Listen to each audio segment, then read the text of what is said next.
começar o Entrelaçadas, a sua dose artesanal de podcast. Oi, eu sou a Fernanda Frias e esses dias eu consegui 10 euros numa venda e eu tô me achando rica. Oi, eu sou a Babi, mas lá na gringa todo mundo me chama de Baby. Essa foi boa. E oi, eu sou a Thay e eu cheguei a passar perfume porque eu tô muito nervosa, me arrumei pra esse episódio. Respira, gente, vai dar tudo certo, vai dar tudo certo. Tô bem nervosa, minha primeira experiência fazendo alguma coisa do tipo. A minha também. Olha só, iniciantes aqui, estou iniciando as duas no podcast. Fiquem tranquilas que eu vou ser gentil. Ai, por favor. Medo. Gente, muito obrigada aí pela disponibilidade de vocês, muito obrigada aí por grupinho que a gente fez, pelo papo que a gente trocou, vai ser ótimo, tenho certeza, muito obrigada. Eu também tô super empolgada com esse episódio, porque com certeza eu vou aprender muito mais coisa do que passar informação, né? Eu tô me sentindo muito mulher de negócios aqui, né, convidada pra algo tão especial, já tô, será que a minha carreira de coach começa aqui? Quem sabe, quem sabe. Bom, gente, então antes da gente começar a falar aí sobre vender pras gringas, vender aí pro exterior, eu vou dar os recadinhos da paróquia aqui necessários de toda semana. Primeiro, não esquece de curtir, comentar e compartilhar. Segue a gente no Spotify, no SoundCloud, no Instagram, dá os minutinhos pra Fê lá no YouTube, assina no iTunes, dá 5 estrelinhas e deixa um comentário. Isso é muito importante pro podcast e não custa nada. Sempre tem alguém precisando ouvir a palavra. Eu tenho certeza que essa semana a gente vai ajudar uma galera aí, porque esse papo é um que todo mundo pede. Ai, meu Deus, como é que eu faço pra vender pro exterior? Como é que eu faço pra vender pra fora? Então faz assim. Pega esse episódio, manda lá no grupinho do WhatsApp, que eu tenho certeza que vai ajudar muita gente, certo? Certo, eu quero ver todo mundo colocando o Brasil lá fora, né? Pra trazer mais visibilidade. Podcast lá, número 1, alto. Isso aí. Número 2, estampas exclusivas. O podcast tem estampa exclusiva de camiseta e a gente tem estampa em parceria com as artesãs convidadas. Então, estou convidando aqui Thay e Babi para fazer uma estampa super gringa aqui comigo. O que vocês acham? Vai ser uma estampa super chique. Vamos cobrar em dólar para ganhar mais. Boa. Pois é, né? Euro, libras. Adorei. Na verdade, vai ser uma estampa só com todas as moedas possíveis que eu gostaria de ganhar e não no real, né? Isso, a gente escreve Elis, né? Que daí dá pra escrever com todos os cifrões diferentes e já era. Sim, com certeza. Perfeito, já era, já tá feito. Gente, que eficiência, olha que coisa maravilhosa. Não esquece que a gente tem camiseta, tem baby look, tem modelo infantil e plus size, tem eco bag e tem caneca também. E a venda desses produtos ajuda a pagar o custo fixo do podcast. E temos novidade! Inclusive, nesse exato momento, estamos falando de vender para onde? Para o exterior. E agora, a gente tem um site lá na gringa. Olha só! Opa! Muito bom! Então, se você tá ouvindo esse podcast, mas não mora aqui no Brasil, mora na Europa, Estados Unidos, você pode comprar também os nossos produtos. É um outro site, tá? É outro fornecedor, mas eu testei, foi tudo aprovado, tudo bonitinho. Então, você pode comprar, sim, as suas camisetas, as suas canecas e as suas ecobags aonde você estiver no mundo. Ai, que coisa linda isso, gente. Ai, que festa. A festa da riqueza. Que chique, né? Que chique. A gente ainda não tá com todas as estampas por lá, mas se você não for aqui do Brasil e quiser comprar essa estampa do podcast, me avisa, tá? Que eu vou colocando aos poucos, as coisas estão indo assim devagar e sempre, mas vai dar tudo certo. Então, pra comprar, o link das duas lojas tá na descrição do episódio ou lá na bio do Instagram. E não esquece que quem apoia o podcast, ou seja, quem é pé de mesa, tem desconto. Número 3, o Apoia-se. O Apoia-se é uma plataforma de financiamento coletivo onde você pode apoiar o meu trabalho com dinheirinhos. Acesse lá o apoia.se/podcast entrelaçadas.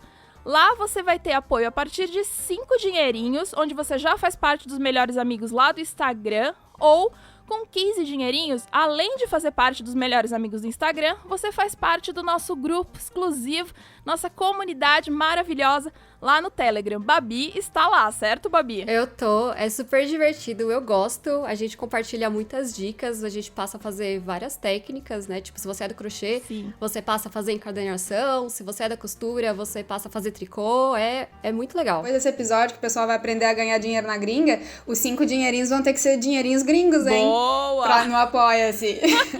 É centavos, gente. Quando a gente faz de 5 dinheirinhos, é centavos quando a gente fala do dinheiro gringo, né?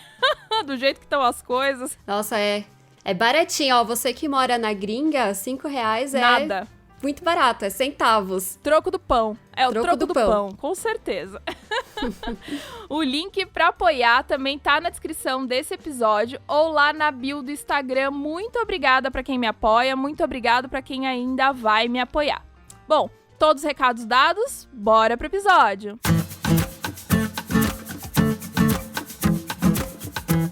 Mais uma vez, queria agradecer vocês por estarem disponíveis aqui num sábado à tarde para poder gravar comigo. Eu sei que não é fácil arranjar tempo na agenda.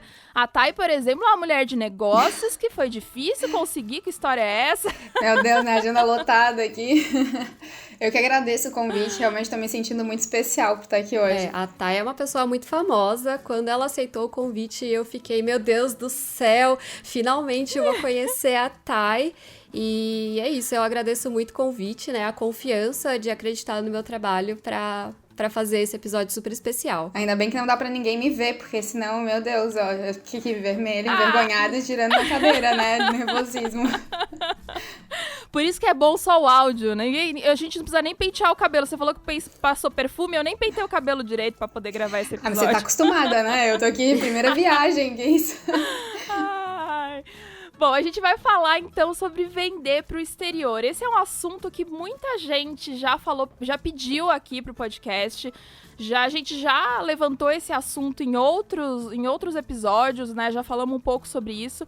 Mas assim, eu de verdade, eu não tenho experiência nenhuma em vender. Agora eu vou ter, né, gente? As camisetas vou começar a vender tudo lá pra fora. Mas por enquanto... Vai vender horrores. Horrores. Por enquanto não temos essa experiência. Então, a única pessoa que me veio na cabeça foi Babi. Babi tá lá no grupo do Telegram. Tá vendo como é bom apoiar? Tá vendo? Você vem participar desse podcast.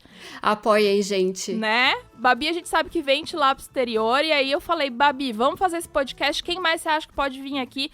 E aí que ela indicou a Thay. Já conheci o trabalho da Thay. Aí quando eu fiz a ligação, eu falei, putz, é verdade, ótimo, perfeito. E aí estamos aqui pra falar desse assunto tão pedido. Então, vamos lá. Antes da gente começar, eu queria que vocês se apresentassem um pouquinho pra quem não conhece, né, o trabalho de vocês. Quem não é aí da área, provavelmente não conhece. Então conta pra gente, quem é a Babi e a Thay na fila do pão? Eu sou a Babi. Sou formada em design de moda e trabalho no ramo do artesanato há 10 anos. E o meu gosto por habilidades manuais não sei de onde veio, porque foi um processo muito natural. Eu sempre tive todos os materiais apresentados, né? Porque minha mãe e minha tia são costureira, meu pai é professor, então a casa era... Olha só, então como você não sabe de onde veio? Tá aí, ó. Não, os materiais... Vem do berço já. Os materiais estavam lá, só que assim, nunca foi algo que a minha mãe sentou e falou, ai, vamos aprender isso. Não foi algo que meu pai falou, Entendi. ai, vamos pegar esse papel e fazer isso. Eu acho que foi um gosto que se desenvolveu naturalmente, vendo o meu pai, vendo a minha mãe, vendo a minha tia.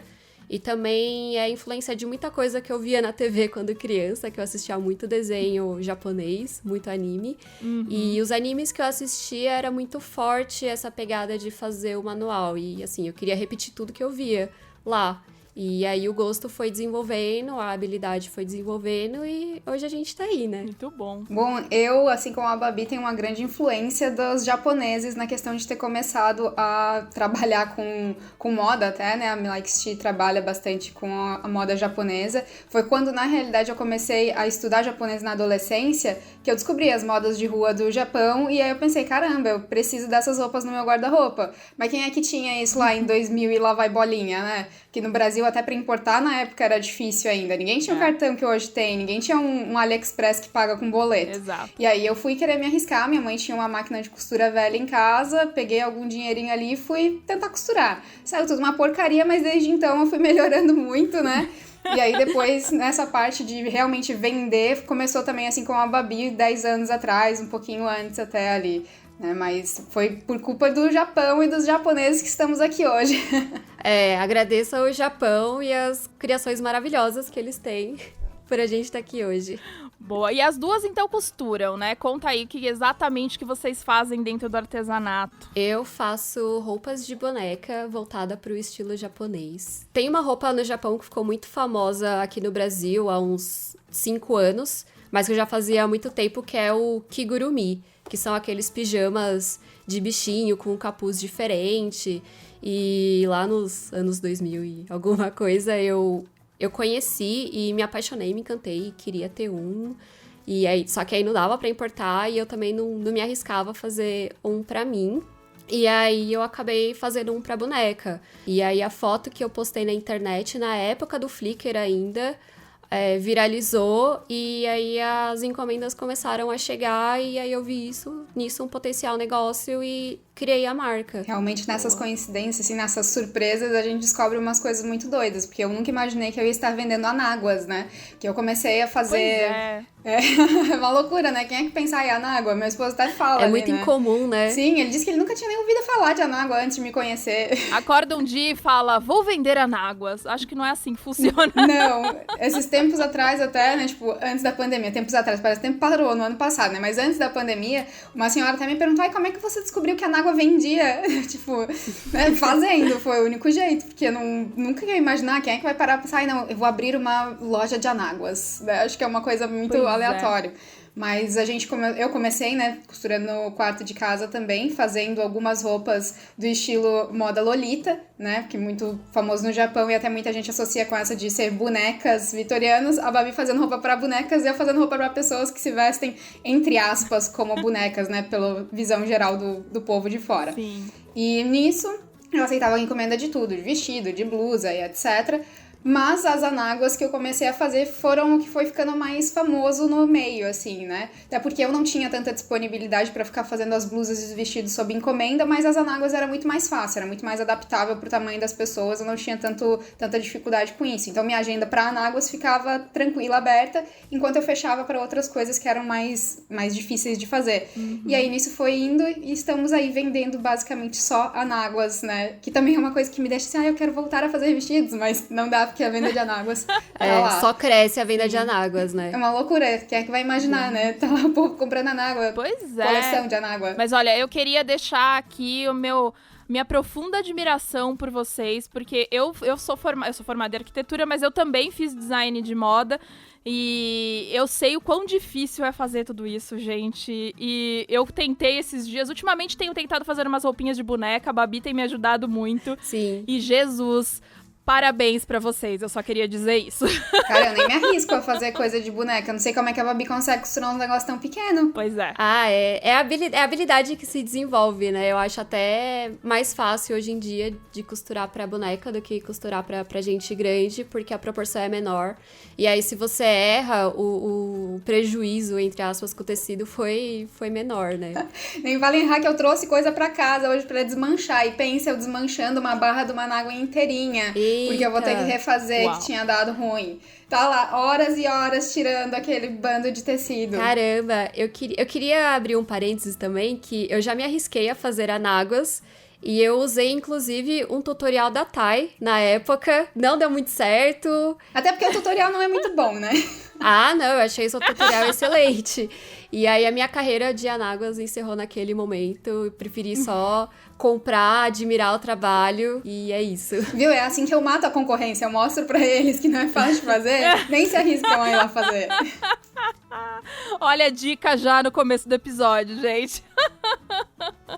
Como matar a concorrência, né? Mostra que é difícil. Tudo, na verdade, que a gente vai fazer, eu tô falando aqui que eu tenho uma profunda admiração, mas é isso, a gente também, eu não tentei muitas vezes, né? Tudo que a gente quer fazer, a gente tem que treinar e não adianta, não é da primeira vez que vai sair a coisa mais bonita do mundo, né? É verdade. A gente precisa ser persistente e acreditar naquilo que a gente faz. Exato. E aí a habilidade vai desenvolvendo, né? Que nem você já falou alguns episódios no passado, Fer, não é dom.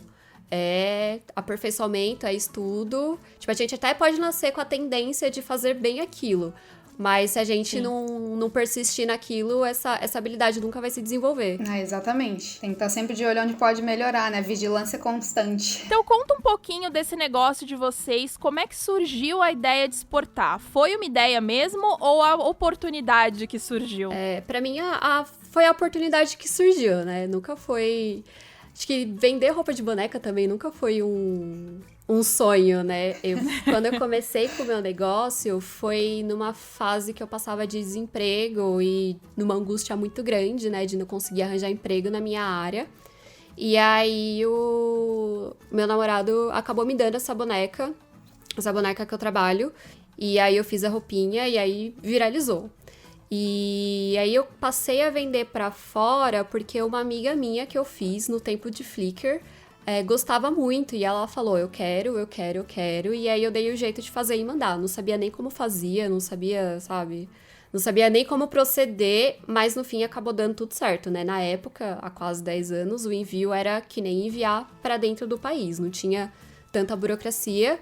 E aí, a partir dali, foi expandindo, né? Porque foi sendo boca a boca. Na época do Flickr, era muito fácil pessoas de fora ver o seu trabalho, porque você entrava nas comunidades, você não precisava nem interagir, mas as comunidades davam acesso à galeria de fotos que você colocava lá. E aí, a pessoa, às vezes, nem favoritava porque achava que era bonito e depois entrava em contato e aí que descobria, né, se você era brasileira, se você não era, e perguntava, né, e aí a gente brilha o olho, né, quando a gente vê uma pessoa de fora interessada no que a gente faz, e aí a gente pensa, por que não arriscar, né, vamos ver no que dá. Boa. Não, isso aí é bem o negócio mesmo, né, quando eu botei pra vender as coisas pela primeira vez, basicamente eu tava querendo gente pra financiar eu aprender a costurar, essa é a verdade, porque quando eu comecei a vender, eu ainda tava num estágio muito inicial de eu fazer as coisas, né? De estar aprendendo a costurar ali sozinha, por conta própria. E adolescente, você não tem aquela grana pra ficar investindo em curso, você não tem grana pra ficar comprando tecido. Eu pensei, se eu vender a um preço assim bem amigável, meio preço de custo das coisas, eu vou estar fazendo os negócios, mas quem vai estar bancando esse meu aprendizado é outra pessoa. E eu não nego que eu tenho uma certa facilidade com artes manuais também, então daí as minhas coisas não eram horrorosas, já começa por aí assim, né? Eu sentia vontade a vender porque a qualidade delas já era o suficiente para outra pessoa poder usar, não era aquele supra-sumo, mas eu pensei, vamos fazer assim. E no mesmo momento que eu comecei a vender para o Brasil, eu comecei a vender para fora porque como a Babi, né, também estava em comunidades, eu também estava em comunidades de moda lolita. E isso é um jeito muito legal de já estar direto dentro de um nicho e já ter gente ali que tu tá conversando, que já te conhece, às vezes até de algumas outras publicações em outras partes de fórum, por exemplo, né? Então, ali também tem uma certa confiança. As pessoas já te viram papear, já trocaram ideia com você antes. E aí, no meu caso, pelo menos, né? E aí, eu anunciei na comunidade brasileira e anunciei lá na comunidade gringa no Live Journal, na época, né? Que tinha uma comunidade de vendas Lolita que se chamava EGL Sales. Essa comunidade era muito boa, eu participava. Era show de bola. Daí você bota lá, quem quis, né? E vamos, boa sorte. E aí foi. A gente também não fazia ideia nenhuma de como é que era a questão de enviar para fora do Brasil, mas se o site dos Correios estavam ali mostrando valores e prazos, então dava para enviar, né? Já que dá para enviar, vamos tentar. E foi mais ou menos assim. Então, na verdade, foi meio que a oportunidade que apareceu e vocês agarraram, né? Não foi sim, quero vender para fora, né? Exatamente, não foi planejamento, assim, né? E eu acho também que a gente contou muito com... Não digo com o fator sorte, mas na época a gente conversar e ter acesso com as pessoas de fora era mais fácil por causa das comunidades, né? E porque hoje não existe mais nada semelhante, né? Porque o Instagram não tem como você filtrar por comunidades e criar essa conversa com as pessoas, né? Até porque na época lá, vamos voltar, tem gente aí, não sei se tem gente que não vai lembrar do Orkut, mas vai chegar esse momento que não vão lembrar do Orkut, a gente vai estar tiazona de verdade daí. Mas lá no Orkut tinham as comunidades do Orkut, depois, na época, tava muito em alta, em seguida, fóruns, né? Eu participava de fóruns de moda lolita, tinha esses fóruns dentro da Live Journal, isso trazia muito pra perto os nichos que as pessoas querem alcançar. E até, né, como a Babi trabalha com uma boneca específica, eu trabalho com uma moda específica, fica mais fácil também da gente chegar nas pessoas que são desse nicho. Agora, alguém que tenha algo que é mais genérico, alguém que simplesmente faça roupas femininas, mas que, né, não tem um nicho muito específico, fica difícil achar esse público, porque eles não estão em comunidades, eles não estão em fóruns. É difícil de alcançar também, né? Então a gente deu essa sorte de estar interessada em coisas bem nichadas e participar desses fóruns e dessas comunidades na época que elas estavam no auge, né? Então tem um pouquinho disso também. E claro, a insistência que a gente teve depois com isso é o grande fator principal, né? Porque a gente viu muita coisa, com certeza, né, Babi? Gente que começou fazendo alguma coisa e no meio do caminho parou, não deu certo. E a gente teve a consistência, né? A persistência de continuar quando esses grupos se extinguiram, né? Quando o Flickr acabou e foi todo mundo pro Facebook, a gente teve que ir atrás. E quando o Facebook, pelo menos no meu nicho, que às vezes parece que tá morrendo, às vezes parece que não, e a gente teve que correr pro Instagram, a gente teve que ir atrás de todo o público de novo, pra eles não se esquecerem da gente. Não, e isso a gente vai ter que continuar fazendo. Agora a Me Like She tá no TikTok também. Tipo, tá lá, flopando no TikTok, mas a gente tá tendo que ir atrás do público onde o público tá, né? Então vai ser... Tem sempre que fazer isso. Mas a gente realmente, a época de interação boa que eu tinha pessoalmente, né, com a galera foi, sei lá, 6 anos atrás, 7, que era quando eu ainda tinha esses fóruns que acessava, conversava, trocava ideia, nem era só pelas vendas, mas a gente tinha uma comunicação, né, pessoal que posta, por exemplo, o outfit que tá usando, e você comenta nesse outfit, e vice-versa. Ainda tem algumas comunidades que fazem isso, mas hoje em dia tá bem menor, tá bem menos esse movimento em grupos mesmo, comunidades, né? Tá mais aleatório no Instagram e coisas assim. E aí acaba sendo trabalhoso, né? Você ter que ir atrás de todas essas pessoas individualmente pra comentar e gerar o engajamento. Sendo que quando tinha as comunidades eram tudo mais fácil. E pra onde é que vocês vendem? Conta aí, qual é a gringa que vocês atingem? Eu vendo bastante pros Estados Unidos e pra França, né? Eles são o meu público principal. Mas eu já mandei pros Emirados Árabes. Uau. Acho que foi o mais longe que eu mandei, já foi pra Austrália. Não é muito frequente, é mais França e Estados Unidos mesmo. Mas os lugares mais peculiares que eu já mandei foi Emirados Árabes, Austrália. E recentemente entrou uma pra mim pra eu enviar pra África do Sul. Só que eu tive que cancelar e reembolsar o cliente, porque como o meu serviço de envio é os Correios, eles restringiram esse país por conta da pandemia, então eu não pude mandar. Puxa vida. Eu vi isso esses tempos porque teve cliente minha pedindo pra mandar por correios, né, normal, ou Airmail ou EMS. A gente usa FedEx no momento, né, e aí vira e mexe tem alguém que pede pra mandar por Airmail. E eu vi que o Reino Unido, por exemplo, não estão enviando Airmail. Até semana passada não tava nem o EMS, agora tá o EMS liberado. Então os correios estão meio malucos nesse período de ter que, né, às vezes tá liberado, às vezes não tá. Então tá uma doideira. Eu cheguei a conversar com uma das atendentes do correio aqui perto, ela falou isso, olha, pode ser que hoje não esteja, amanhã vai estar de novo o país lá liberado, não tem como saber. Não tem como saber, e não adianta você entrar no site dos correios todos os dias pra verificar, porque às vezes você vê a informação de manhã e vai postar à tarde e já mudou. É uma loucura. E assim como a Babi, a maioria das nossas vendas é para os Estados Unidos também, até porque eles são grandes consumidores globalmente falando, né? É meio impossível eles não estarem no topo de todo mundo. Sim. E a gente tem uma quantidade bem grande de clientes também no Canadá e no Reino Unido.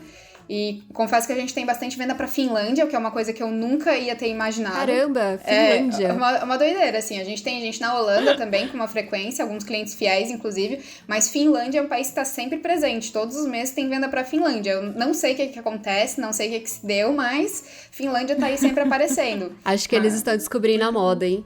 Pois é, né? Muito doido. Eu realmente sim fiquei chocada quando a Finlândia começou a aparecer com mais frequência. A Austrália é um país que aparece também com mais frequência, mas antes eles só entravam no site. Eles entravam muito, visualizavam muito, mas não compravam por causa do frete alto.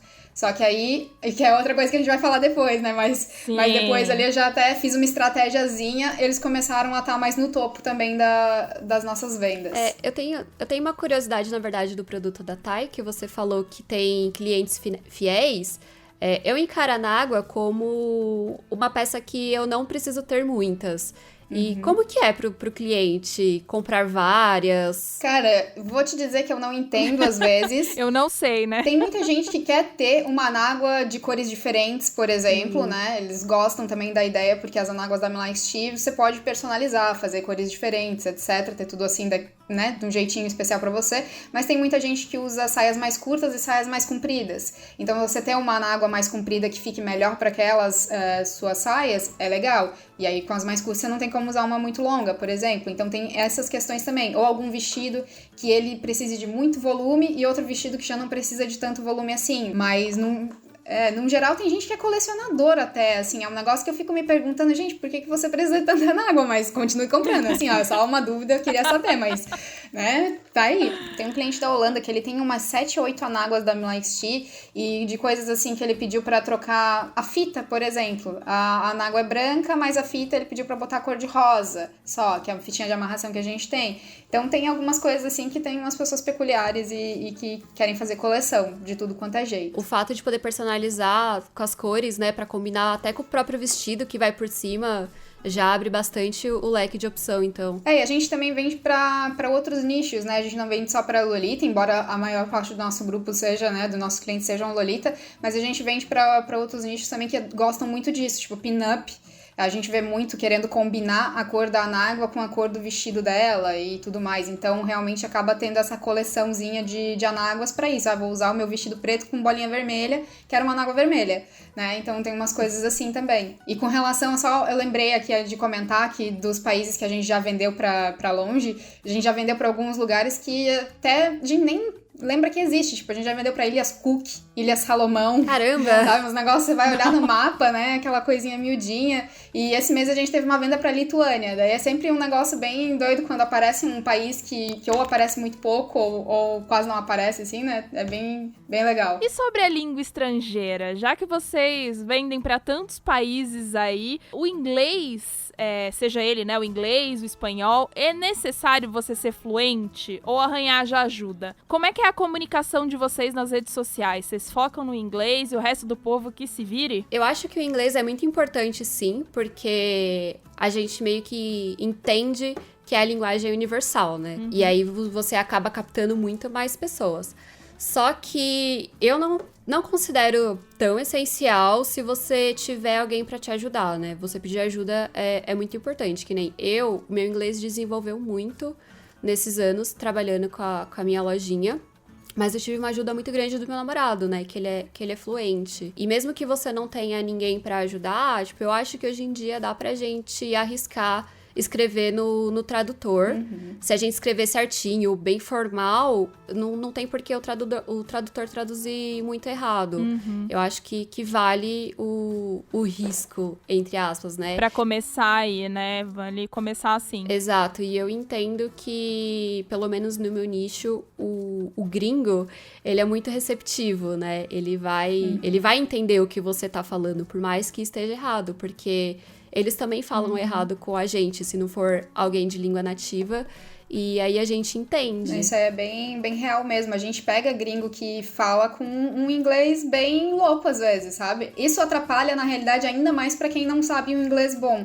Porque daí você não entende o errado que ele tá falando e o que ele tá tentando dizer. Mas esses dias mesmo eu tive uma comunicação, assim, com uma pessoa do Reino Unido, que eu fiquei, gente, sabe? O que você está tentando dizer, lindo? Mas, né, eu diria também que é indispensável ter um pouco de inglês. Não precisa ser muito. Até porque eu também tenho outras colegas que vendem pra fora, e assim como a Babi, assim como o meu, nosso inglês vai se desenvolvendo conforme você vai se comunicando e trocando as mensagens ali com o seu cliente, né? Mas ter um pouquinho de inglês é sempre bom, porque vira e mexe vai rolar algum problema também no seu envio, você vai ter que dar um jeito de resolver, às vezes vai ter que trocar essas mensagens no outro idioma, né? Então é bem complicado às vezes, né? Você não precisa saber todos os idiomas do mundo, mas o inglês realmente acaba facilitando demais. Teve um tempo, uns 2 anos atrás, que eu tive um problema no envio pro Peru. E eu tive que trocar vários e-mails em espanhol com o pessoal para poder desembaraçar a entrega. E eu não sei nada de espanhol, mas pelo menos como é uma língua muito próxima, você joga no tradutor, você consegue dizer, opa, tá parecendo certo isso aqui. Aí vai. Mas quando eu já tive problema com a Rússia, foi o inglês que salvou e é isso aí. Você tem que pegar e dar um jeito. mas acho que pedindo ajuda, usando o Google Tradutor, e assim como a Babi falou, no Google Tradutor, ou outro tradutor que você for usar, seja o mais formal possível na escrita. Bota todas as vírgulas e pontos no lugar certinho, preenche tudo bonitinho a frase, assim, mais aquele português bem, bem retinho, porque daí ele vai traduzir legal. Se você for resolver digitar de uma maneira, assim, muito coloquial, ele vai traduzir meio errado e não fica tão bom. Né? Então, mas dá pra ir com o Google Tradutor. Exatamente. Mas aí na rede social de vocês costumam colocar inglês ou vocês também usam o português? Vocês acham... Vocês têm cliente aqui no Brasil? Eu tenho bastante. Eu tenho um público bem fiel também. Eu tenho um público bem grande aqui. Mas eu tento fazer bilíngue. Dependendo do que eu tô postando, eu posto primeiro em inglês e em português mais para baixo, porque o cliente português brasileiro vai entender que eu trabalho com as duas comunidades. Quando são algumas coisas muito específicas daqui do Brasil, eu escrevo só em português. É uma mistura, depende do conteúdo que eu tô gerando. Mas, no geral, eu posto primeiro em inglês e depois em português, né? Eu meio que sinalizo. Ou, quando é alguma coisa muito importante que eu preciso atingir o meu público brasileiro primeiro, ou o gringo primeiro, eu escrevo no começo, sei lá... inglês mais pra baixo, ou português mais pra baixo, porque a pessoa vê que entende que é algo um pouco mais sério e vai dar atenção pra postagem também. A Milexit acaba tendo 99% do público fora do Brasil.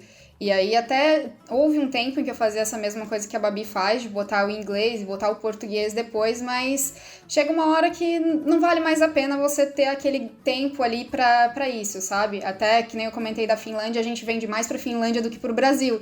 E eu não tô escrevendo em finlandês ali, né? Então a gente pega, vai no inglês mesmo, vamos comunicar no inglês. Se for algo específico do Brasil, como já teve algumas publicações também meses atrás e coisas assim, a gente bota, né, em português também, mas no geral a comunicação nas nossas redes sociais é toda feita no inglês mesmo, né? Toda a parte ali, tá? Vídeos agora, tá tentando gravar um pouco mais, falando em inglês pra ver, mas o inglês falado não é tão bom quanto o escrito, mas a gente tenta e vai se jogando. Então a gente faz bastante a comunicação no inglês mesmo. E vocês acham que é mais fácil, esse mais fácil tá bem entre aspas aí, mas vender pro exterior, já que a gente tem aquela lenda de que lá fora as pessoas valorizam muito mais o trabalho artesanal, justifica preço, por exemplo? O que vocês acham disso? Então, olha, eu vou confessar que eu não sei responder direito sobre a valorização do feito à mão, por uma questão de que dentro da comunidade Lolita era, principalmente quando eu comecei,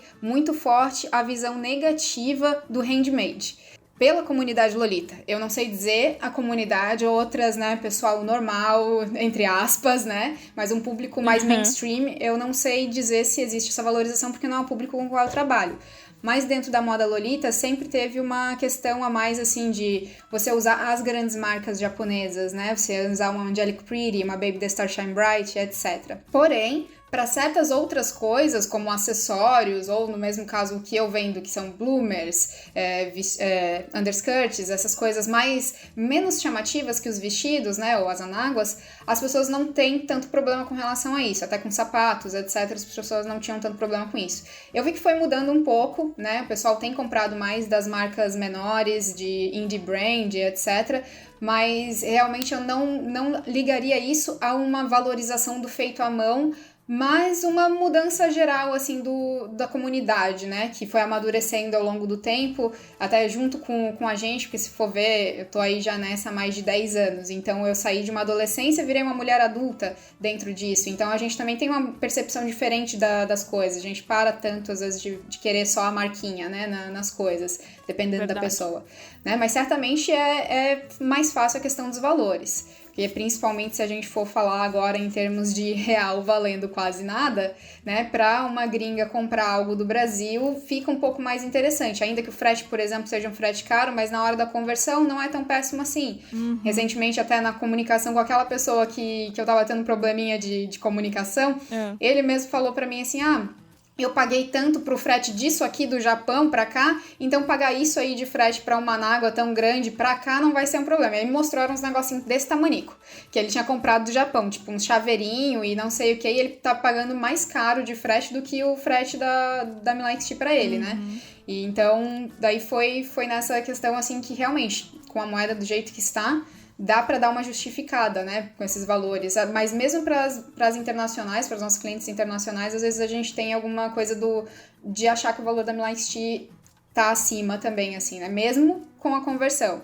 Porque se ela for no AliExpress, ela vai acabar achando anáguas que vão fazer o mesmo efeito, entre aspas, debaixo da saia delas, com valores muito menores. Mas aí depois elas cogitam todo o resto da possibilidade. Não, essa tá sendo feita por mim, tem as cores que eu escolhi, é um item exclusivo, etc e tal, que aí faz elas pensarem, não, ok, eu vou investir. Inclusive, muitas delas usam isso, né? O investir. Sim. Mas imagino que se fosse um elas por elas, ia estar um negócio meio que nem no Brasil mesmo, que eu quase não tenho clientes no Brasil justamente pelos valores mais altos do produto, né? É um pouco difícil eu enxergar essa questão da valorização do artesanal no meu nicho, porque a boneca que eu trabalho, né, também vem do Japão, e não tem muita opção de fábrica, né, para customizar ela, tipo, seja roupinha, seja qualquer acessório. Eu não sinto tanto essa de valorização. O que eu acho que ocorre é que eles têm mais, o pessoal gringo tem mais acesso, mesmo na questão de preço, entre pagar um valor em algo feito à mão e o mesmo valor em algo industrializado, eu acho que eles vão preferir, sim, o feito à mão.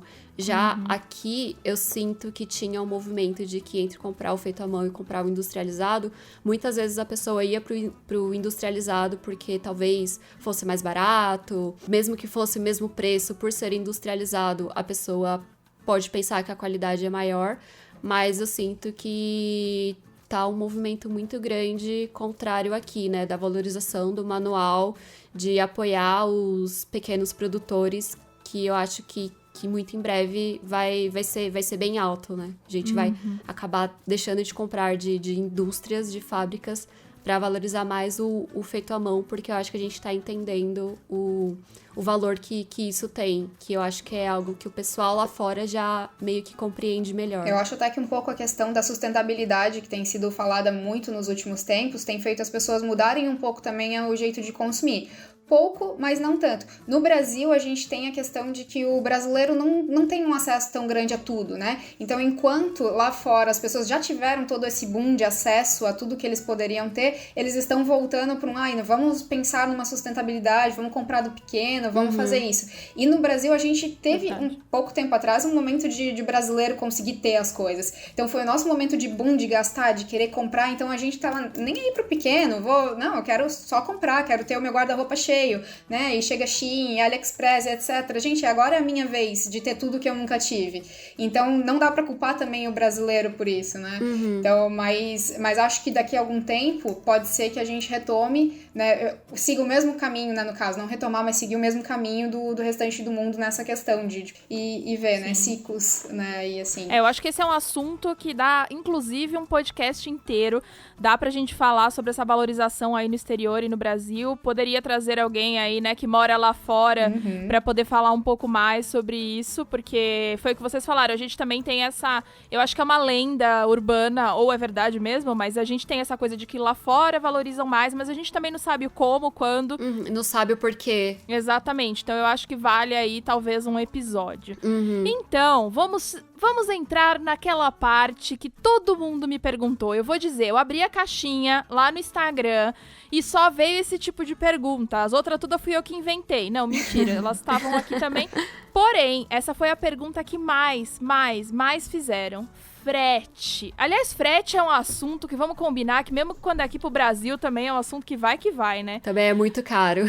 Pois é. Como fazer? O frete inviabiliza mandar esse produto para fora ou não? Tem várias opções de envio? Quais são as opções? Vamos lá. Eu acho que depende, né? Como a Thay falou do cliente dela, que pagou um frete absurdo por um negócio muito pequeno, eu acho que vai do consumidor ver se vale a pena ou não, né? E dele querer muito o produto ou não, né? Eu lembro até no 2, 3 episódios atrás aí que eu tava falando, a Nath tava comentando que a gente falou sobre mídias sociais, ela falando de um biquíni que ela queria muito, muito, muito, mas o frete era o mesmo valor do biquíni. Só que ela não achou nenhum outro e ela falou, vou comprar, porque... Então, depende muito, né, do desejo que você tem por aquele produto, né? Porque eu acho que é isso, né? Apesar do frete ser caro, você acaba criando um valor pro seu cliente, né? Exato. E mesmo que a pessoa fique falando, mas o frete tá caro, e assim, não tem o que a gente fazer, o valor é esse, mas a gente tenta facilitar. No meu nicho, as minhas peças são muito pequenas e não justifica o valor do frete, porque é muito caro. Só que eu tento conversar e negociar e falar, olha, eu consigo mandar até tantas peças com o mesmo valor de frete. Você pode comprar com um amigo, e aí vocês dividem e fica mais barato, sabe? Eu tento dar essas sugestões para facilitar, para que a pessoa não fique sem a peça, porque muitas vezes ela gosta do que você faz, e assim, às vezes corta o coração ver que eu não consigo atender o cliente, que nem a encomenda da África do Sul, né? E aí eu acabo dando desconto se a pessoa compra mais, porque eu embuto alguns valores no meu produto para compensar alguns gastos a mais, que a pessoa comprando mais de uma peça, eu não vou ter esses gastos, e aí pode reduzir. Boa. E isso também fica mais interessante pro meu cliente. Acaba tendo que rolar sempre alguma estratégia, porque, que nem a Fernanda disse, né? O frete atrapalha mesmo na venda dentro do Brasil. É aquela coisa da pessoa ver um produto de R$20 e ver o frete a 10, não vou levar. Mas se for 30 pila, mas tiver frete grátis, às vezes já deixa a pessoa mais feliz, né? Exatamente. É meio isso. E acontece com venda pra dentro do Brasil e com venda pra fora. Até, como a Babi falou, a gente tenta achar outros meios, né? Fazer a pessoa comprar com um amigo é um jeito bom. Teve uma época que a MeLikeSte teve uma parceria também com uma loja de sapatos e bolsas que vende para fora do Brasil, né? E a gente enviava junto, mesmo as lojas não sendo dentro do mesmo estado, a gente mandava o produto de uma loja para outra loja no outro estado, juntava tudo no mesmo pacote e mandava para essa cliente fora, porque saía vantajoso para ela. Depois de um tempo passou a não ser mais vantajoso, porque até o frete aqui dentro do Brasil aumentou, né? Mas a gente sempre teve essa coisa assim, compre com a sua amiga, dê um jeito. Com o passar do tempo, a MeLikeSte conseguiu parcerias com courriers, né? Porque, no caso, o DHL e depois a FedEx, que hoje é a nossa parceira já faz 2 anos. Então, os nossos fretes conseguiram ficar um pouquinho mais baratos. Inclusive, Babi, depois vamos já conversar com relação a isso, porque teu produto é pequeno e, com certeza, se tu tiver um volume legal ali, vai dar pra fazer uma negociação e, quem sabe, conseguir um valor mais barato do que o dos Correios. Às vezes, no início, pouca coisa abaixo do que os Correios estão cobrando, mas conforme for aumentando seus envios, você vai conseguindo negociar por descontos maiores e vai conseguir deixar o negócio mais interessante até para suas clientes. Porque, por exemplo, quando eu comecei lá em 2010 a vender para fora do Brasil, um envio para os Estados Unidos de uma anágua minha custava R$64, era coisa mais ou menos isso, sabe? Depois aumentou para 80 e poucos, 90 e poucos, chegou a 120 antes de eu começar a fazer com a DHL. R$120 era muita grana. Uau. Era um preço parecido com o que era o valor do meu produto. A pessoa ia pagar quase o dobro para levar o produto. É que nem a tua colega ali com o biquíni. Não dá, às vezes a pessoa simplesmente vai desistir. Como a gente começou a trabalhar depois com a DHL e com a FedEx, a gente conseguiu uma redução muito legal dos preços. Só que, claro, como eles são atrelados a dólar, os nossos preços já deram uma subida de novo no nosso frete. Mas ainda assim foi algo que a gente conseguiu trabalhar até mesmo em fazer essas questões de a pessoa parar de comprar com combinado ou comprar com os amigos, porque o frete deu uma baixada tão legal que ela consegue comprar sozinha. Ela mesma não depende de outras pessoas, isso aumentou as nossas vendas. Até a venda para a Austrália, que eu tinha comentado, que as australianas entravam muito no nosso site, mas elas não compravam, porque o frete para elas era muito caro. Então eu fiz uma estratégia assim, de também igualar o frete do mundo inteiro e começou a ter as vendas para a Austrália com mais frequência. Então você perde um pouquinho de um lado, mas por outro lado você está ganhando cliente, né? Tá indo para outros cantos que você não iria antes. Então realmente precisa rolar uma estratégia forte. Tanto quando você vai vender para dentro do Brasil, você já vai ter que fazer isso, mas para fora do Brasil acaba tendo uma diferenciação muito grande. Às vezes, né, um frete para os Estados Unidos está lá a R$100 e para a Austrália está a 200. Então você tem que dar uma equilibrada para poder fazer as coisas funcionarem para todo mundo, né? E não perder cliente em lugar nenhum. Mas frete sempre vai atrapalhar e sempre vai ser uma questão bem doida. Você tem que estudar muito seu produto, seu cliente e traçar a melhor estratégia, né? A estratégia que cabe com você. Às vezes você vai perder, às vezes você vai ganhar, mas assim, compensa. No fim você vai ver que compensa, se é aquilo que você quer. Eu acho que frete tá aí outro assunto que dá pra falar só sobre frete também em algum momento, porque A gente tem várias estratégias que são possíveis de se fazer. Eu acho que a gente pode falar um dia aí só sobre isso. E foi o que a Thay falou. Não só pra vender pra fora, como vender pro Brasil, as estratégias vão ter que ser as mesmas praticamente, né? Não, sempre tem o problema também da questão do frete.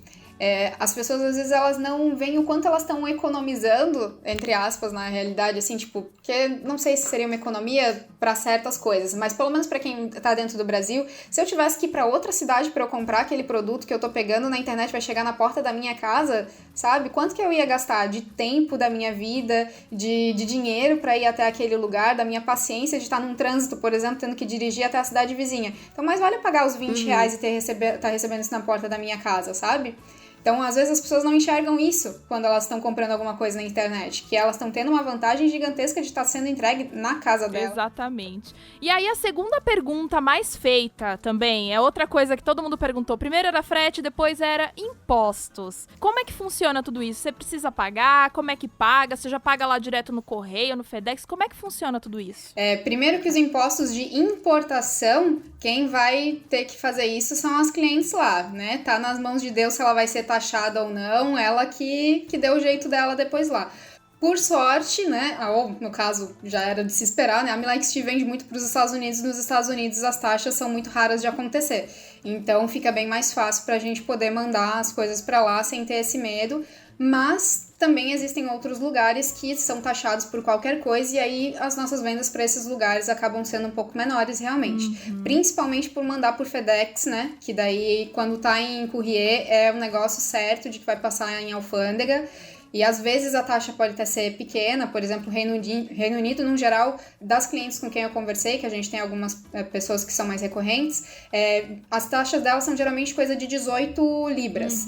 E que não, acho que é só uma taxa mais de desembaraço lá por alguma questão deles. Mas pra França é um negócio muito louco. Já teve gente que pra Grécia, por exemplo, que eu enviei, a pessoa teve que pagar mais do que o valor que ela tinha pagado comigo com tudo. Foi, assim, uma tristeza pra mim e pra ela, né? Que ela tenha tido que pagar tudo isso. Mas é aquela coisa, daí você não vende mais pra Grécia, porque ela vai falar pra todo mundo, olha, eu comprei, é legal, mas só que a taxa foi o valor do produto de novo. Queria saber como funciona, então, a taxa pra gente, né? Tipo, os impostos que a gente tem que pagar e tudo mais. Como que é? Pra gente, quando a gente tá enviando como pessoa física, não vai ter nenhuma incidência. Se a sua quantidade de envios é muito pequena, como era a minha lá no início, aí você pode enviar como pessoa física e tá tudo certo. Não vai ter nenhuma taxa de imposto pra você. Você tá mandando como se estivesse mandando pra um amigo. Depois, se você começar a aumentar a sua frequência, pode acontecer o que aconteceu comigo, que a Receita Federal parou os meus pacotes lá em São Paulo, mandou trazer tudo de volta e falou, linda, a partir de agora você tem que botar nota fiscal em tudo. E aí você passa a ter que emitir nota fiscal. Como MEI, a gente tem como emitir até 81 mil reais de nota fiscal, eu acho, né? Isso. Tipo, eu acho que ainda é esse o limite. Então, até aí, tudo bem, tá tudo dentro daquela taxinha de 50, 60 reais que você paga do MEI. A partir do momento que você deixa de ser MEI, aí cada nota fiscal que você gera vai ter o imposto, e aí você já vai ter o seu contador que vai fazer todas as coisas de já gerar o DAS pra você que você pague aquele imposto no mês seguinte com relação a todas as notas fiscais que você tirou no mês, né? Então, daí você vai pagar por elas. Só que tem uma vantagem muito boa pra gente que vende, que é o seguinte, a gente paga muito menos imposto do que se vendesse pra dentro do Brasil. A gente tem isenção de uns 3 ou 4 impostos porque a gente tá vendendo pra fora, e aí a gente paga basicamente metade do que a gente pagaria de imposto pra vender dentro do Brasil. Então olha a vantagem de vender pra gringa aí, gente, ó. E eu pergunto isso porque o meu volume de venda ainda é baixo. Então eu ainda mando como pessoa física e eu só mando pelo correio. E no correio, você tem que preencher toda uma declaração, que eu acho que é o equivalente à nota fiscal, né? Você tem que ter o código do produto que você está enviando e aquilo fica registrado tanto no correio quanto na Receita Brasileira, porque é um formulário que você tem que assinar umas 5 vias. É isso, e eu só queria fazer um merchan do próprio podcast. Que é sempre bom, quando você for começar a exportar, você procurar um contador E você pode ouvir o episódio 47 com a Patrícia Laura, quando ela falou de impostos, pra já ficar, assim, por dentro de todo o processo que você precisa fazer. Exatamente. Mas, na verdade, os impostos maiores é pra quem recebe, no final das contas, então, né? Uhum. É que nem o brasileiro aqui comprando coisa. Se a gente for receber alguma coisa do exterior ali, já fica rezando pra não cair na alfândega. Primeiro porque vai demorar um tempo pra ser desembaraçado e depois porque você vai levar um carcaço. Agora né? eu queria perguntar uma coisa, essa coisa de frete, conta pra mim, vocês já tiveram alguma história doida aí, alguma tragédia grega pra gente chorar junto? Grega eu sei porque já teve aí que ela já contou pra gente. Pra gente chorar junto ou pra gente dar risada junto, porque eu sei que assim, meu marido, né, o Fagner, quem ouve o podcast sabe que ele é o doido dos jogos de tabuleiro. E ele compra jogo de tabuleiro e é tudo importado. E já aconteceu de taxarem um jogo, sei lá, R$1.500 quando chegou aqui. Ô, louco! Exatamente. Por sorte, ele conseguiu contestar lá e aí rolou, sei lá o quê, aí ele acabou pagando menos. Mas já aconteceu dessas coisas. E com vocês nas vendas, alguma história aí pra compartilhar? Eu acho que agora eu não consigo lembrar de nenhuma, só que eu falei no começo de eu ter que devolver o dinheiro. Foi pior, porque eu tive que devolver em dólar. E o dinheiro que eu recebi quando a pessoa comprou em dólar foi menos do que o dinheiro que eu tive que devolver. Vixe. Porque o valor flutuou, né? Aumentou nesse meio tempo dele fechar a venda e eu ter que devolver. Mas fora isso, sempre tive muita sorte com frete pra fora. Nunca tive problema, nunca tive encomenda que voltou porque a pessoa não pagou taxa ou porque, sei lá, a pessoa não recebeu. Nunca tive que devolver dinheiro por causa disso. Nunca. Até uma coisa que a gente acabou não colocando aqui, que acho que ninguém perguntou muito, mas sobre essa questão do valor, né, da moeda que se usa pra receber, como que a gente usa pra receber. A gente já pode fazer outro episódio só falando sobre como receber os dinheiros. Já temos o número 2. Porque essa é outra parte também que precisa de uma estratégia bem delicada de quem vai estar fazendo. Se você vai vender na moeda da pessoa, se você vai aceitar em real e a pessoa que se vire, né, com a conversão e etc. Mas, enfim, com essa parte da Babi aí é uma loucura, porque realmente como a moeda flutua, você recebeu num dia, tá aquele real dólar a R$4. Aí você vai devolver o dinheiro pra pessoa tá a 5, porque do jeito que a gente tá, né, tá piscando, tá mudando. Exato. É uma loucura. A gente já teve alguns casos, assim, nada muito louco, né, com os nossos envios pra outras pessoas. O máximo que acontece é esses casos da pessoa ter algum problema com a alfândega para receber e demorar um pouquinho mais ou pagar muito mais caro. Mas teve uma cliente da Rússia que ela teve que sair de uma cidade e ir para outra cidade para poder fazer trâmites de desembaraço alfandegário. Nossa. Né? E aí foi uma loucura que é uma doideira. Pra que, né, isso? Sendo que tá mandado por um courrier, mas por alguma razão deu isso.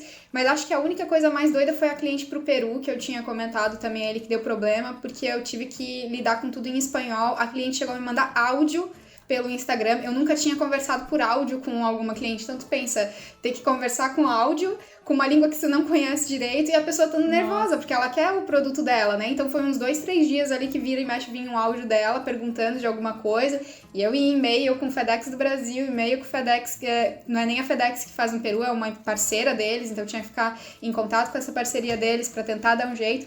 Pelo menos ela não foi taxada. Olha, demorou um tempão pra dar o desembaraço, mas pelo menos taxada ela não foi. Então, tudo deu certo no final.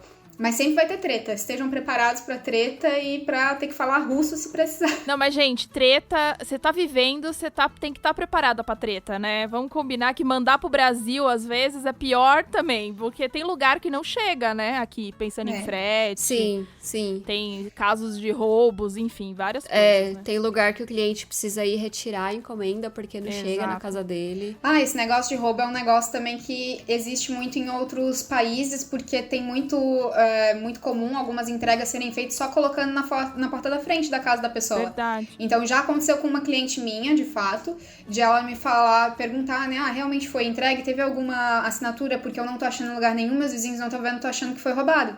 Até dessa cliente, acabou que ela simplesmente, ela mesma assumiu, assim, eu falei pra ela, né, que ia tentar dar um jeito, ver com a FedEx, o que poderia ser feito, mas ela não voltou, não sei se ela achou o pacote dela e ela só não me avisou que achou o pacote dela, mas acontece isso, sabe, de às vezes ter esses problemas lá, que é questão cultural deles também, de largar o pacote na frente da casa e aí o que acontece, né? E pra fechar o nosso papo aqui, quais as dicas que vocês dão pra quem quer começar a vender pro exterior, além de todas as dicas que vocês já deram, né? Vamos só fechar com mais umas dicas. Bom, eu acho que eu diria pra meter a cara e fazer. Porque quando a gente fica vendo coisa demais, a gente fica achando empecilho. E se você for meter a sua cara pra ir lá e fazer, você vai dar um jeito pra fazer aquilo acontecer, sabe? Ninguém quer perder dinheiro também, a menos que aconteça alguma coisa muito louca e você precise fazer como a Babi, de ter que devolver o dinheiro. O máximo que vai acontecer é você perder dinheiro porque você fez um cálculo errado. Mas ainda assim, você meteu a cara, você foi lá e foi fazer e tá dando certo. Eu já vi lojas maiores falando que precisava de todo um trâmite para poder vender no exterior, etc. Falando, a gente ainda não exporta porque precisa ter um monte de registro, não sei o que lá.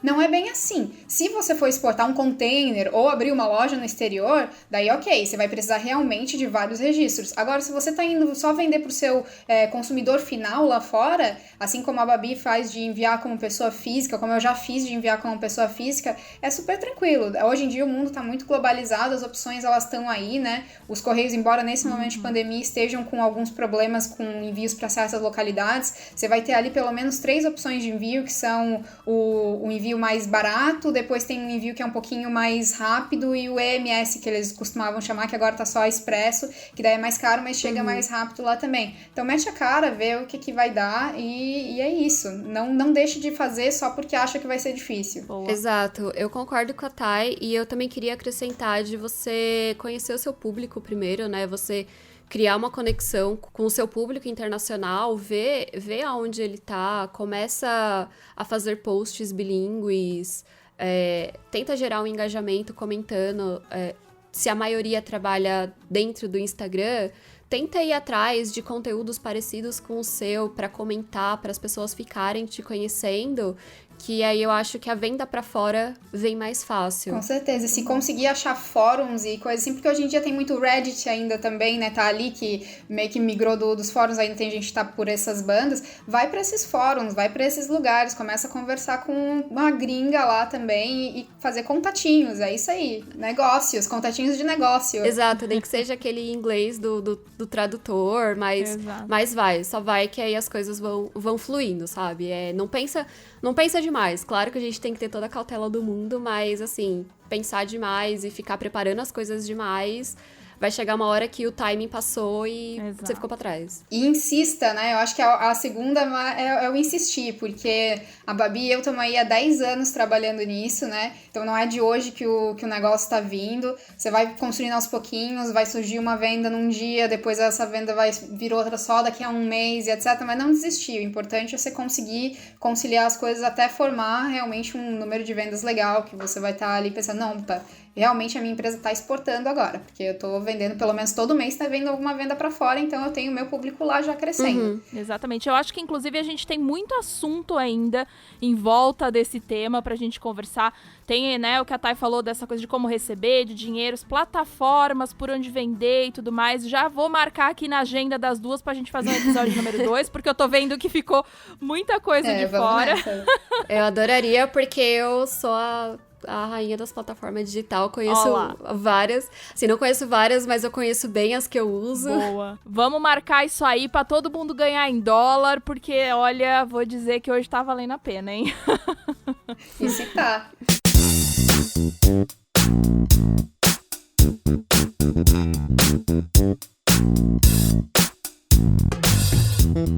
E as dicas da semana, galera, conta aí o que vocês estão assistindo no Netflix, na Amazon, estão lendo, dá umas dicas pra nós, como se vocês já não tivessem dado dica o suficiente. Então, eu não sou muito de ficar no Netflix e desses streamings da vida, e quando eu entro é pra ver coisa antiga que todo mundo já assistiu, mas eu sou muito do YouTube, então eu queria recomendar 2 canais. E, além disso, eu queria recomendar também 2 contas no Instagram para as pessoas que ouvem entender um pouco do que eu faço. Os canais no YouTube, né, que são em inglês, o Made by Aya. Ela é uma japonesa que cria conteúdo de costura. Ela faz umas coisas muito legais de upcycling e, assim, os tutoriais bem redondinho que, assim, só de você ver a imagem você entende o que é feito. E ainda na pegada da costura, só que voltado para costura criativa, tem o Sewing Times, que é uma coreana que também faz... ela também faz tudo em inglês. E ela cria tutoriais de bolsas, acessórios, assim, de uma forma tudo muito simples, muito fácil de entender. No meu tempo livre, né, que eu tenho o hobby de costura de várias coisas, eu costuro muita coisa baseada nos tutoriais dela. E as duas contas que eu queria recomendar no Instagram é a Dolly Treasures, né, que é tesouros em inglês, que é uma inglesa que ela cria situações muito legais, né, com foto de boneca pela cidade que ela mora. E no mesmo nível, agora indicando um conteúdo brasileiro, tem o Daya com Y Mini Dolls, que é o mesmo esquema de ficar criando historinhas com as bonecas. E assim, é de se apaixonar, é um mundo todo lúdico que eu acho que vale muito a pena acompanhar pra ser aquele calmante na sua vida. Um momento relaxante do dia, ficar vendo as bonecas viajando por aí. Ficando com inveja das bonecas, Exatamente. Já que a gente não pode viajar, a gente vê as bonecas viajando. Bom, o que eu tava lendo esses tempos, na realidade, era A Economia da Moda, um livro que eu não recomendo, inclusive, tá? Terminei de ler ele ontem, ali pulei umas várias páginas, porque eu pensei, não, isso aqui não tá me agregando em nada, então a gente nem perca tempo. Boa. Tá? Se alguém quiser esse livro, eu tô doando, inclusive, já. Mas eu assisti Pose na Netflix, que tem 2 temporadas, eu nem sabia que existia, do nada eu vi, assim, a chamada, nem sabia o que era, não li, só pelo videozinho da chamada, eu pensei, tá aí um negócio que parece vai ser legal. Daí, de repente, é que eu descobri que era sobre a cultura dos bailes e drags e trans, etc, na década de 80 em Nova York. Daí eu pensei, caraca, eu não tava nem esperando por isso, mas assisti as 2 temporadas seguidas, já tô aqui, ó, voguing já, né, toda. Super. Então, eu recomendo, achei bacana, é relaxante, não é uma série, assim, que tenha umas coisas muito loucas que você vai dizer, meu Deus, nossa, que série. Mas é uma série legal pro seu final do dia, pra você assistir ali de boinha. Confesso que teve um episódio que eu chorei, né? Chorei sim. Mas não é uma série, assim, nem... Confesso que gostei bastante. Espero que tenha uma 3ª temporada. Espero... Já vamos. Eu vou indicar aqui pra vocês uma série bem antiga, a série de 2009, mas eu lembrava que eu tinha assistido e eu tinha gostado e eu resolvi reassistir porque tem algumas séries que elas envelhecem mal, né? A gente descobre que ela não era muito boa e a gente gostava, sabe-se lá Deus por quê. Então eu resolvi reassistir pra ver se ela envelheceu bem e poder dar a dica aqui certa pra vocês. E realmente ela envelheceu bem. Chama Drop Dead Diva. Tem na Globoplay, pra quem quiser assistir. É uma série de comédia. Bem assim, se você quiser realmente só rir, só assistir uma coisa divertidinha. Ela tem 6 temporadas. A história é mais ou menos assim. Tem a Deb, que é uma modelo, e ela morreu num acidente de carro. E aí ela descobre um jeito de voltar pra Terra. E ela volta pra Terra em outro corpo. Só que ela volta no corpo da Jane, que é uma advogada super brilhante. E acima do peso pros padrões modelete que ela tinha. Então, ela é o oposto totalmente da Deb. Então, ela entra no corpo com a alma da Deb, mas ela tem os conhecimentos de advogada da Jane. Então, fica bem divertido. Assim, é uma série de advocacia, são casos ali. Todo episódio é um caso. Mas ela tem esse conflito dela com o corpo dela e tudo mais. Então, assim, é divertido, mas tem umas questões muito boas, assim, pra se pensar. Então, quem tiver afim de uma série pra não pensar muito, né, pra poder distrair aí no fim do dia, fica a dica, Drop Dead Diva.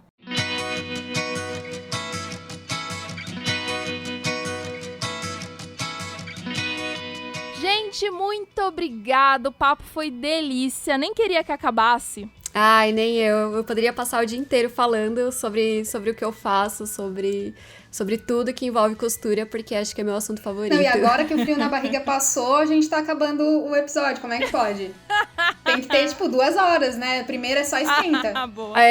Quando que vai sair o próximo mesmo, Fê? Vamos marcar já. Marcar na agenda já. Mas eu queria agradecer por terem feito esse convite. Realmente me senti, assim, muito especial pelo convite, na realidade. Algo que realmente eu não tava esperando que fosse acontecer. né? Mas a gente tá aí no mundo, nosso trabalho tá sendo feito, né? As pessoas estão vendo, estão gostando, agora é na mão de Deus. O sucesso tá aí, né? Como já dizia a Leona Vingativa. Eu queria agradecer a oportunidade também. Quando você entrou em contato comigo, eu fiquei pensando, nossa, mas será que eu vou ser capaz de contar a minha experiência, né? Porque bate aquela síndrome do impostor. Super. Porque por mais que a gente acredite no que a gente faça, será que a gente vai conseguir passar essa mesma confiança, né? Essa mesma informação? Gostei muito, foi muito produtivo o episódio, aprendi bastante. E que venham os próximos. Boa. Aproveita e deixa então o arroba de vocês, pra quem não segue vocês poder seguir. O meu arroba no Instagram é bstarryhat, né? Starry de estrelado em inglês e hat de chapéu. Você consegue me encontrar no Instagram, no Facebook, mais ou menos com esse arroba. E é isso aí. E o meu é MeLikesT, né? Mas fica mais fácil escrever Melikestea, que é todo mundo que vai fazer entrega na MeLikesT já fala isso. Aqui que é a Melikestea, né? Então tem no Instagram, tem no YouTube também, que foi onde surgiu o nome, foi num canal no YouTube, inclusive, não era nem pra fazer venda nem nada. Mas é só procurar aí o Melikestea MeLikesT que vai encontrar lá a nossa loja. Então é isso, gente. Muito obrigada pela presença de vocês e até a próxima, hein? Tchau, tchau. Um beijo, tchau, tchau e continue vivendo com entusiasmo, gente.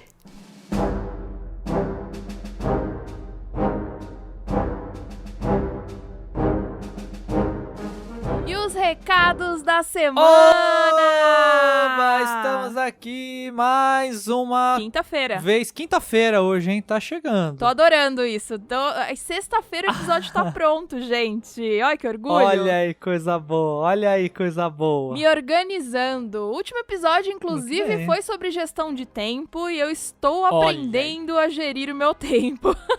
Olha aí, importante aprender isso, muito importante. Né? Claro que a culpa é sempre do Átila, mas tudo bem. Claro, óbvio, né? Putz, eu sou muito ruim de gerenciar meu tempo mesmo. Nossa, sério? Muito tenso. Queria inclusive saber então, Átila, eu ia te perguntar isso depois da gente ler os recadinhos, mas já que você já comentou, vamos lá. Como é você, fazendo a gestão do seu tempo, descobrir que não existe, né? É inexistente, com certeza, inexistente. Eu vou fazendo assim, um atrás do outro. Às vezes eu vou fazendo duas coisas ao mesmo tempo. Eu vou fazendo 2 vídeos ao mesmo tempo. Isso eu faço direto, fazendo 2 ao mesmo tempo. Assim. Porque você tem seu CLT, né? Você tem um emprego aí, formal aí, sim, das 8 às 5, nem sei que horário que você trabalha, mas não importa. Você consegue separar, você fala, beleza, agora eu estou trabalhando, e aí depois agora eu vou pintar as minhas miniaturas, e aí, ou você vai fazendo tudo junto enquanto você tá na reunião, você tá pintando miniatura, e aí já tá, como é que é? Nem sei, na verdade... Espero que ninguém do teu trabalho ouça isso, né? Vamos só fazer um parênteses aqui, porque talvez, não importa, quem tem problema de ouvir isso não entende português, então tá tudo bem. Ótimo, então diga.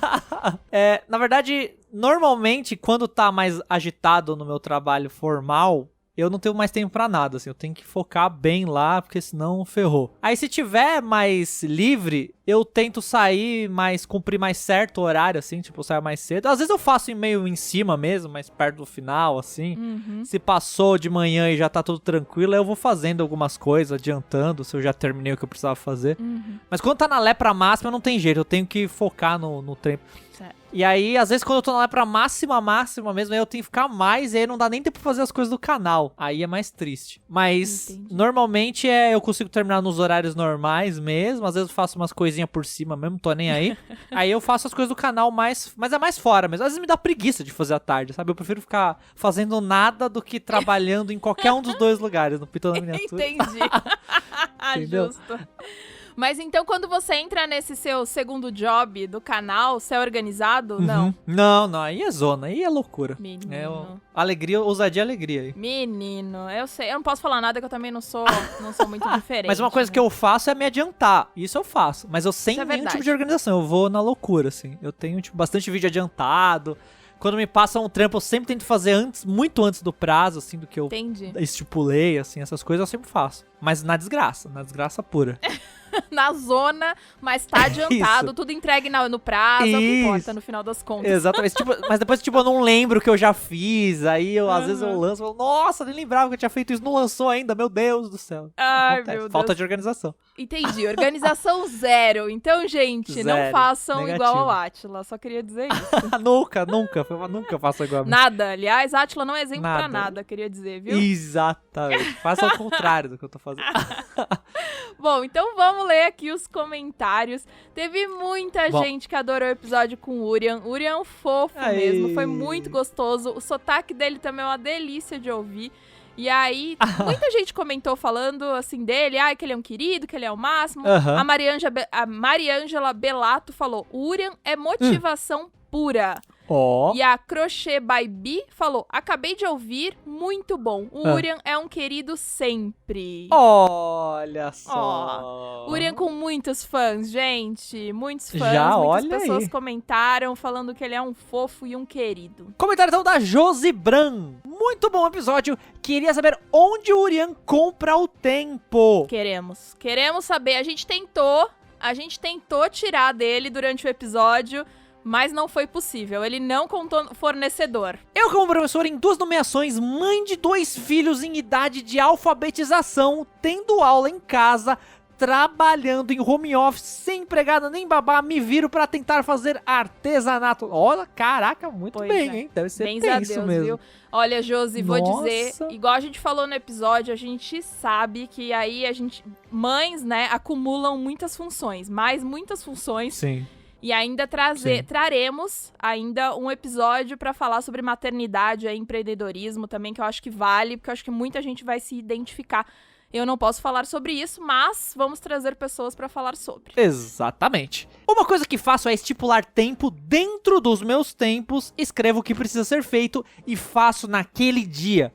Não deixo pra outro. Muito bem. Mas o negócio é puxado, imagino mesmo. Esse negócio de escrever o que tem pra fazer e estipular tempos, ela explicou melhor, ela falou que faz de 25 em 25 minutos é o tempo dela, né? Então tem uma técnica que chama, acho que é a Pomodoro, não é? Que é dos 25 minutos, que a galera coloca um timerzinho. Sim, eu vi um bagulho desse outro dia, eu tava vendo uma live, olha que maluquice. Tava vendo uma live de um cara que é um cara aleatório. Ele é famoso, na verdade. Aí ele tava mostrando ele mesmo trabalhando. Então ele tava na live, falando com a galera, de repente falou, galera, agora 25 minutos vocês vão me ver trabalhando. E tipo, ele ficava parado, virando computador, assim. E você assistindo. Trabalhando em nada acontecendo na live. E eu tava vendo, que pior é isso. Eu falei, caraca, não é possível que é isso. E era isso mesmo. Era isso mesmo. Mas eu não assisti tudo, obviamente. Eu acabei desistindo. Mas tem gente que utiliza aí essa técnica, pode ser uma boa. Procurem aí, chama técnica Pomodoro. Pode ser uma boa, escrever também bonitinho o que você tem que fazer. O ponto não adianta também organizar e não fazer, né? Mas tem que... Sim. Você acha que funciona essas paradas? Tem uma cara que não funciona essas paradas? Depende, não, eu acho que funciona sim. Depende de quem, depende de como você faz. Tem gente que 25 minutos, dependendo do que você faz, 25 minutos é muito ou é pouco. Pra mim é nada. Eu acho que você tem que começar a achar o que faz sentido pra você, no final das contas. Às vezes, eu tento colocar também metas, tipo, sei lá, se eu estou fazendo uma coisa, eu vou fazer até terminar aquilo, aí eu paro pra, sei lá, ir beber uma água, levantar, fazer qualquer coisa. Eu sempre vou até terminar esse pedaço. Interessante. Sabe? Não paro na metade de algumas coisas, porque senão... Não, mas é que, pra mim, por exemplo, escrever o que eu tenho que fazer. Se eu for perder tempo escrevendo, eu prefiro já estar fazendo o negócio já. Não. Se eu tiver a boa vontade pra escrever, eu já tô com boa vontade pra fazer as coisas já. Né? Então, tá vendo? Depende. Eu gosto de colocar tópicos das coisas que eu tenho pra fazer e depois riscar. Tenho o maior prazer em riscar os tópicos que eu fiz. Sabe, eu tentei fazer isso, só que eu fico com preguiça de escrever, depois atualizar, porque parece que vira um trabalho extra você ter que atualizar a porra da lista. Mas depois, aí você entendeu? organiza as coisas e você não perde o que você já fez, igual você que não sabe que já fez as coisas. Mas aí é bom, tudo bem, acho que é verdade. Sabe uma coisa que eu faço dentro nessa linha aí? Isso eu faço mesmo. Quando eu tô pegando um vídeo muito grande pra editar, que eu sei que vai ter 1 trilhão de vídeo, aí a minha meta do dia era sempre fazer pelo menos 10. Boa. E aí com isso eu me senti satisfeito e falei, beleza, hoje eu consegui fazer alguma coisa desse vídeo. Boa. E eu fazia 10, depois eu fazia outra coisa, ia fazer editar um outro vídeo, enfim. Quando eu tô editando o podcast, né, o podcast tem mais ou menos 1 hora, e eu sempre tento parar, tipo, se eu edito de 10 em 10 minutos, aí eu paro, levanto, tomo uma água, sempre, tipo, tenho que pelo menos fazer 10 minutos seguidos, porque senão, né? Então é um jeito de você colocar essa técnica Pomodoro aí adaptada também no final, né? Você bota Sim. aí seu pode tempo, ser. funciona. Pode colocar com coisas particulares de você, como no meu caso dos vídeos, né? 10 Exato. dos meus vídeos é o mínimo que eu vou aceitar pra hoje. Exatamente. E aí, inclusive, eu perguntei lá no post que eu fiz no Instagram, conta aqui pra mim como é que você organiza o seu tempo. E aí, a Yumi Gurumi falou o seguinte, vou te contar um segredo, Fê, eu não organizo meu tempo. Muito bem, eu acho ótimo isso, inclusive. Eu tô dentro, toca aí, somos dois. Boa, toca aí. A Renarte falou o seguinte, não organizo, eu continuo enrolada. Muito bem, justíssimo. A tia Dani respondeu o seguinte, que tempo?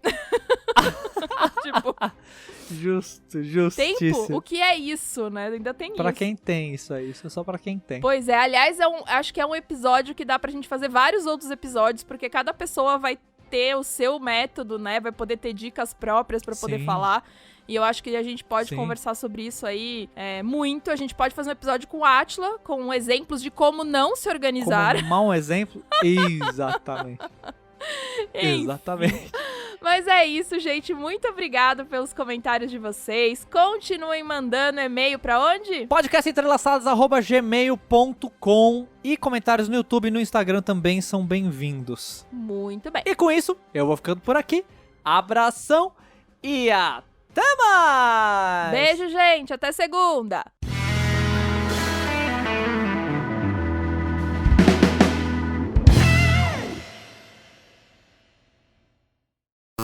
E vocês acham que é mais fácil vender pro interior? Pro interior não, né, gente? Pro exterior. E vocês... Ô Fê, antes apareceu uma notificação aqui falando que vai encerrar em 5 minutos o... É verdade, apareceu pra mim também. Que estranho, ele era forever and ever. Por que será que ele mudou? Será porque E a aqui gente tá em dizendo que o 3 plano pessoas? free tem limite de tempo e a gente tem 4 minutos. Olha só, as rainhas do Bom, eu vender pro vou- exterior estão aqui sendo podada pelo plano free. Né? E isso é uma coisa que a gente tem que tentar passar também bastante pro consumidor. Ih, a Fernanda caiu. Não, vamos esperar pra ver se ela volta. Ah, ela falou que a luz piscou. Ela já volta. Tá bom, aguardemos. Muito bem, gente. Muito, muito obrigado. Já vamos marcar o próximo que eu quero. E acabou a reunião. Eu vou fazendo tudo amontoado em cima, assim, é muito louco. Queria, inclusive, o que seu celular está tocando. Isso, eu vou só mutar ele aqui. Pronto. Seria bom. Enquanto a gente grava, é sempre bom fazer isso. Sim. Eu também queria, se eu queria. Se ele tiver vendendo, Tá eu quero rolando também. cachorro aí atrás, não tá? Tá rolando cachorro. Eita, começou agora do nada. Pois é. Eita, bem quando eu vou falar, cachorro late.